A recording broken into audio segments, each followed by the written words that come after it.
Hello, আমি মিনহাজ চৌধুরী। আজকে আসছি ঢাকা বিশ্ববিদ্যালয়ে। ঢাকা বিশ্ববিদ্যালয় কেন্দ্রীয় ছাত্র সংসদ ডাকসু নির্বাচন নিয়ে, ডাকসু নিয়ে কি ভাবনা শিক্ষার্থীদের, সেটি আপনাদেরকে আজকে জানাবো। চলুন।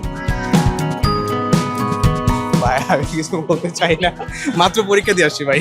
না ভাইয়া, অন্য কোথাও যান। হতাশ হওয়া যাবে না, দেখি সামনের দিকে কে আছে। আরে আমার ছাত্র তো শেষ, আমাদের কোনো ভাবনা নাই। আপনি কি ভোটার না হতে পেরে এখন হতাশ? হতাশই, এখন তো অনেক আমেজ উৎসবপূর্ণ পরিবেশ এখন চলছে, আমাদের সময় তো এরকম ছিল না, মিস করি আর কি, এই সুযোগ আমরা পাইনি আর কি।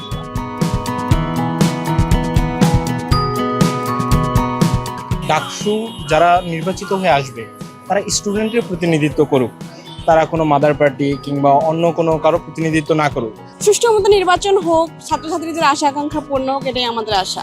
প্রশাসনের কাছে সবসময় প্রত্যাশা থাকবে যে ডাকসু যেন প্রত্যেক বছর চলমান থাকে। আনন্দিত উদযাপন করতেছি এই পুরো মুহূর্তটা, সবার সাথে দেখা হইতেছে, সেলিব্রিটি যারা আমরা ক্যামেরায় দেখি, তারপরে টিভিতে দেখি, ওদেরকে দেখা হইতেছে, ওরা আসতেছে আমাদের কাছে, তাদের কথা শুনতেছি, ভালো লাগতেছে, সবকিছু মিলে খুব ভালো।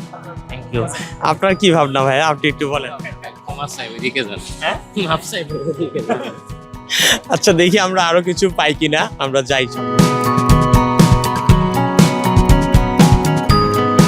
তো ঢাকা বিশ্ববিদ্যালয়ের টি শার্ট পরে আছেন, ডাকসু নিয়ে আপনার কি ভাবনা? আমি ডাকসুতে কাজ করি তো। আচ্ছা, নির্বাচনের আমেজ কেমন দেখছেন? খুব ভালো। অনেক বছর পর যেহেতু ডাকসু হচ্ছে, তো আমরা একটা ফেয়ার ইলেকশন চাই।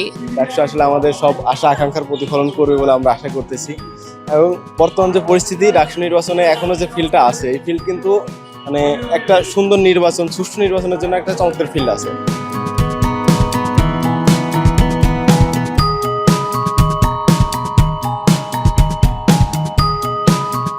লিফলেট নিয়ে একজন দাঁড়িয়ে আছে, জিজ্ঞেস করি যে আসলে ডাকসুর নির্বাচন উপলক্ষে কেমন দেখছেন, আমেজ কেমন এবং কি ভাবনা ডাকসু নিয়ে? ডাকসুর বর্তমান যে আমেজ, আসলে সেটা ঈদের থেকে অনেক বেশি। আপনারা দেখতে পাচ্ছেন পুরো ক্যাম্পাস জাঁকজমকপূর্ণ, স্টুডেন্টরা আসছে, প্রার্থী আমরা যারা রয়েছে আমরা তাদেরকে লিফলেট দিচ্ছি, আমাদের ইশতেহারগুলো তুলে ধরতেছি, আমরা তাদেরকে ইমপ্রেস করার চেষ্টা করছি। তো আমার কাছে মনে হয় যে ঢাকা বিশ্ববিদ্যালয় এতটা ইনক্লুসিভ এবং পার্টিসিপেটরি ডাকসু বিগত দিনে আমার মনে হয় যে ইতিহাসে পাওয়া যায় না। আমি শিক্ষার্থী হিসেবে এই ডাকসুর এই সময়টাকে আমি এনজয় করতেছি।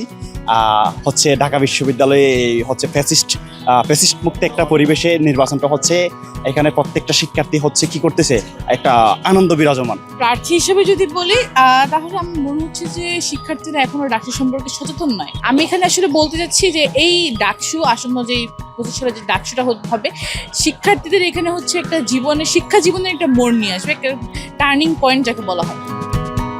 এখন ছবি তুলতেছে, একটু তার সাথে কথা বলি। ভাইয়া কি ঢাকা ইউনিভার্সিটি? জি, আমি ঢাকা ইউনিভার্সিটির। আচ্ছা, ডাকসু নিয়ে আপনার কি ভাবনা? ডাকসুটা হচ্ছে আপনার ছাত্রদের অধিকার আদায়ের জন্য।